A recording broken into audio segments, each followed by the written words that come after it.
Mbak? Mbak kalau Mbak tentang filmnya Mbak. Oh iya oke. Bagian belum nonton. Oh iya Mbak. Jadi film Alas Roban ini menceritakan tentang perjuangan dari seorang ibu untuk kesembuhan anaknya yang kebetulan anaknya gendis, buta parsial, yang semakin bertambahnya umur semakin kabur penglihatannya, sehingga akhirnya memutuskan untuk berpindah dari Pekalongan menuju Semarang agar mendapatkan kerjaan yang jauh lebih layak. Tapi yang mereka lakukan adalah mereka melewati jalan Alas Roban pada malam hari, yang dimana itu sebenarnya masih sangat dilarang dan tidak boleh karena memang Alas Roban itu terkenal angker. Lalu keseluruhan film ini dimana menceritakan juga banyak dari kisah-kisah nyata yang dikompilasi menjadi sebuah film, sebuah rangkaiannya gitu. Kalau karakter sendiri, aku memerankan karakter Tika. Tika itu seorang wanita yang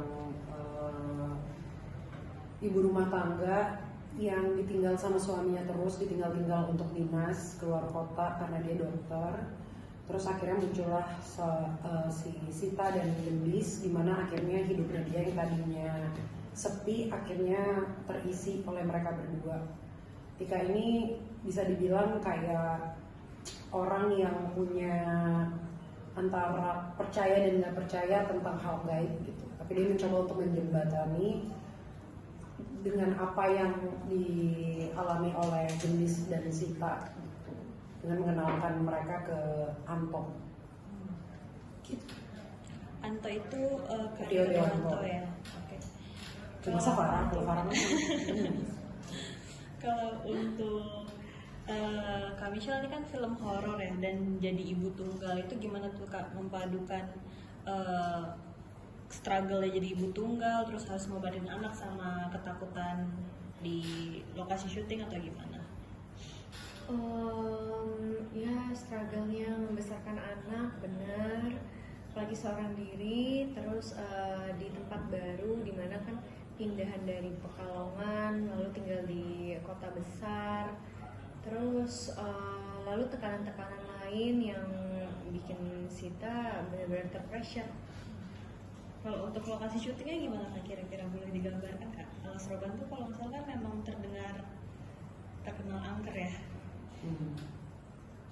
Iya sih, Alas Roban tuh sampai sekarang bahkan masih angker banget. Jadi kayak masih banyak restriction, kayak sebaiknya tidak dilewati pada malam hari. Lalu infrastrukturnya juga, kalau aku bilang jalannya masih sangat gelap. Bahkan bukan hanya di tahun 90-an sesuai seperti latar filmnya, tapi sampai per hari ini jalanan Alas Roban tuh masih gelap banget. Nggak ada lampu penerangan. Kita sempat syuting di sana kan, soalnya real set, jadi kayak ngerasain banget kayak harus berhati-hati kayak apa. Terus drivernya memang kalau dari di dalam mobil tuh ngelihat jalannya itu kayak lurus, tapi sebenarnya kayak turunan terus berkelok-kelok gitu. Berarti emang dilakuin ya, berarti nggak ada perjalanan malam di sana ya? Iya, dilarang perjalanan malam, tapi kita tetap berjalan malam karena kan kita syuting. Oke, kalau untuk ada ketakutan gitu nggak sih kan? Kita aja yang dari luar sana kan denger ya gimana angkernya Alas Roban. Kakak yang masuk sana kira-kira gimana tuh? Deg-degan atau gimana? Deg-degan. Kalau takutnya gimana? Auranya atau apa? Sebenarnya mau dimanapun tempatnya, mau di Alas Roban atau dimanapun itu, menurutku kita kan berniatnya baik gitu. Kita mencoba aja untuk berdoa sambil di atas minta perlindungannya gitu, karena niat kita kan di situ cuma membuat sebuah karya gitu. Jadi ya aman-aman aja ya di Indonesia. Berapa lama Kak syuting? Kalau total produksi kita sekitar 21 hari, hampir sebulan lah. Hampir sebulan lah, karena ada proses perpindahan juga. Jadi saya dari Jakarta menuju ke Alas Roban. Kalau di Alas Roban sendiri berapa lama? Berapa lama ya sama kru-kru? Kalau misalnya yang aku tahu mungkin seminggu lebih. Kalau untuk bangun chemistry ini kan ceritanya sepupu ya. Kira-kira gimana tuh Kak? Kalau memang udah deket kenal sebelumnya atau gimana? Yang lucu tuh kami berdua pernah di sebuah project gitu loh, tapi itu 12 tahun lalu gitu. 12 tahun ya? Iya, 12 tahun lalu itu pas kita masih muda-muda pitik, tapi itu udah di FTV. Terus kemudian kita ketemu lagi di film ini, dan aku sih alhamdulillahnya ngerasa punya partner main Michelle, Farah sama Rio Dewanto menurutku gak susah untuk membangun chemistry sih, dan gak cuma chemistry antara pemain tapi sama-sama kru juga menurutku kita punya chemistry yang baik sih. Kalau Kak Michelle sama anaknya gitu gimana bangun biar kuat gitu ikatan ibu dan anaknya, soalnya ini kan bukan peran pertama Kak Michelle jadi ibu ya, dan ini kan jadi ibu di film horor, itu gimana? Karena Farah Shakila itu memainkan karakter gendis apik sekali, rapi, terus juga manja, aslinya juga menyenangkan dan memang senang syuting. Otomatis moodnya untuk lebih akrab dan untuk ngobrol terus, menghabiskan waktu bareng-bareng tuh kayak menurut aku kayak spending waktu yang menyenangkan ya. Jadi emosinya terbuild secara nggak langsung aja. Jadi punya ikatan lain yang kayak emang bondingnya lebih berasa gitu buat aku ya. Kadang ngeliatnya sih mereka berdua kayak kakak adik ya, bukan kayak karena ternyata ukuran badannya beda tipis Dan sepatunya ukurannya sepatunya sama. kan sama. Iya, jadi kayak emang udah akrab, kayak tiba-tiba aja langsung akrab gitu, tiba-tiba klik. Menurutku yang beruntung di kita tuh dapat karakternya gendis yang diperanin sama Farah tuh menurutku beruntung sih, karena anaknya juga nggak cranky, anaknya bisa nyatu langsung sama kita, langsung nempel sama Michelle, nempel sama aku, sama even sama Rio juga begitu gitu. Malah dia kayaknya yang lebih sering bercandain Rio dibanding kita juga. Jadi dan anak itu sangat pintar menurutku untuk pakai soft lens warna putih. Kita yang dewasa aja tuh nggak nyaman gitu, tapi dia mencoba untuk nyaman, bahkan kadang kayaknya dia suka lupa kalau dia lagi pakai soft lens itu gitu. Kalau untuk dengan Kak Rio sendiri tadi kan kalau Farah dekat ya, kalau kakak berdua sama Kak Rio mungkin bukan pasangan kan ya, di sama nggak ada yang pasangan, itu gimana bangun chemistry? Orang itu menyenangkan sih. Iya si Karyo seperti biasa lah. Dia pasrah kita bully gitu, dia pasrah kita ajak tiktokan, dia pasrah dengan apapun yang perempuan-perempuan ini lakukan, karena kan dia itu cowok sendiri di sini kan, kebanyakan yang adegan yang bareng itu kan dia doang gitu cowoknya, bahkan sampai dibully sama, bukan dibully ya, dibercandain sama si Farah juga dia terima-terima aja gitu. Apa sih dia manggilnya Pak Anto ya? Iya, Pak De Anto ngapain ya di sini? Emang kamu keluarga kita gitu. Jadi seru sih main sama Karyo. Oke. Kalau untuk soundtrack, saya baca kan soundtrack lagunya Kak Nika Ardila ya, itu gimana tuh Kak? Familiarkah dengan lagunya atau justru menambah ketegangan film itu gimana? Kayaknya nggak mungkin kita yang 90-an nggak tahu lagunya Nika Ardila masih gitu. Jadi pertama kali tahu kan sebenarnya pas di teaser. Terus kemarin kita buka trailer, terus ada lagunya malah horornya malah makin nambah gitu. Padahal kan dulu itu bukan lagu horor, itu lagu sedih lah Iya, istilahnya. lagu cinta-cintaan. Tapi keren sih. Kalau buat Kak Taskia ini kan udah film horor kesekian ya, tapi apa bedanya film Alas Robani dengan film-film horor Kak Taskia yang dulu-dulu gitu? Menurutku karena kita mengambil tema sebuah jalan yang memang udah melegenda, kisahnya gitu, keseremannya dan lain-lain, itu menurutku satu buat seru. Kedua happy ketika sejujurnya film ini juga banyak dramanya gitu, konfliknya juga ada antara, bahkan walaupun karakter kita berdua itu dekat, tapi juga akan ada konflik-konflik yang ada di film ini gitu. Terus jujur karena penasaran juga sih di direct sama Bu Andra, karena aku belum pernah di direct sama Bu Andra. Ini film pertamaku di direct sama perempuan di film. Kalau untuk tantangan fisiknya adakah ada perubahan gestur atau apa untuk film ini? Atau mungkin bukan di kakak berdua ya, di pemeran yang lain ya? di pemeran yang lain. Menurutku paling susah sih kayaknya Farah sih. Karena pakai soft lens kan. Berarti yang lain nggak ada perubahan ya?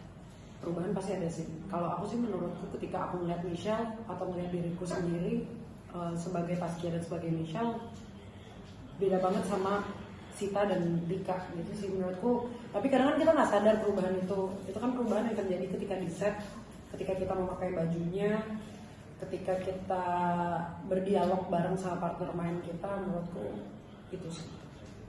Oke. Kalau untuk tadi sebelum menerima job ini sempat dengar nggak sih Alas Roban itu seperti apa atau riset dulu seperti apa gitu? Dan alasan akhirnya terima mau main di Alas Roban ini?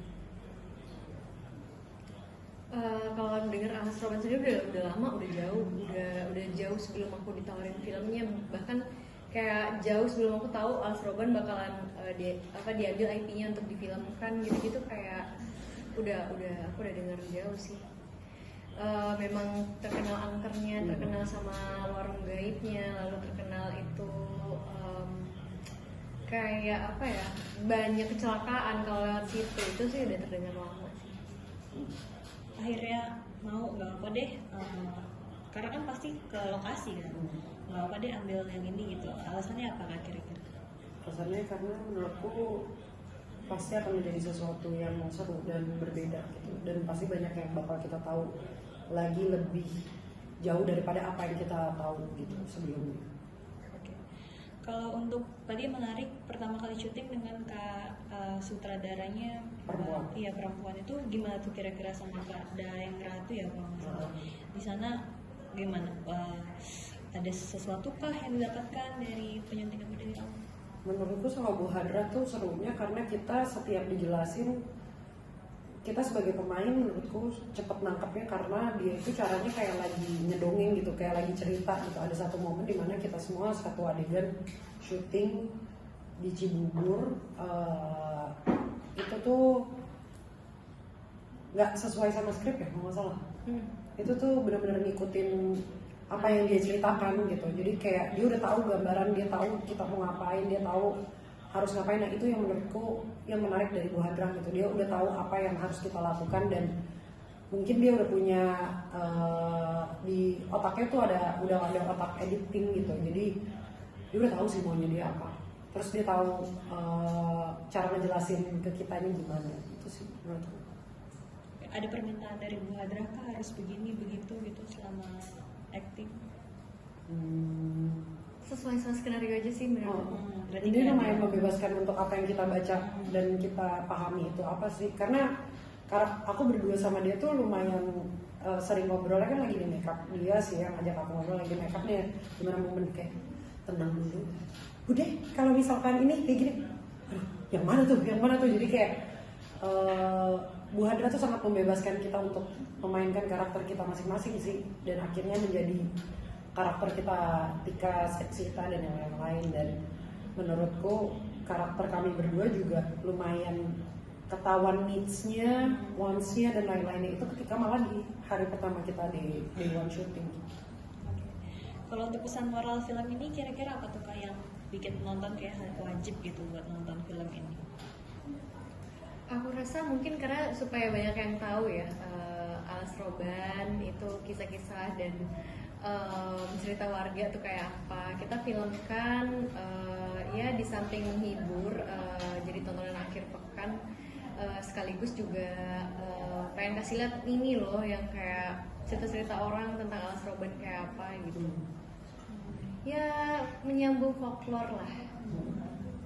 Sama menurutku di balik dar-der-dor keseraman yang terjadi yang ada di Alas Roban di film ini, tapi tetap ada drama-drama yang kita sajikan. Apalagi bisa dilihat pesannya pasti biar seorang ibu itu nggak mungkin tidak berjuang untuk anaknya gitu. Nah di sini tuh ngasih lihat perjuangan Sita untuk pengen menyembuhkan anaknya dan juga mendampingi anaknya ketika sesuatu terjadi karena kesalahan sang ibunya juga sih. Kesalahan ibunya bener. Buat Kak Taskia, kira-kira kan kata skill udah banyak banget main film horor sampai ada label ratu horor, Princess. princess horor. Kira-kira itu gimana kak tanggapannya soal itu, dan apa akan terus meneruskan main horor lagi gitu? Kalau masalah label ratu horor, princess horor dan apapun itu, menurutku itu kan bukan dari akunya gitu. Itu kan dari teman-teman yang menonton film horor, pecinta film horor yang memberikan label itu, dan aku tidak menolak dan kami juga tidak menjadikan itu sebuah apa ya, kayak berarti gue main horor terus gitu. Aku merasa aku masih perlu belajar banyak hal gitu, masih kayak pengen belajar drama seperti Michelle, bisa mainin beberapa karakter lagi, dan aku yakin aku nggak mau cuma berhenti di horor aja sih. Kira-kira apa kak genre yang paling pengen dimainin gitu? Drama. Ya.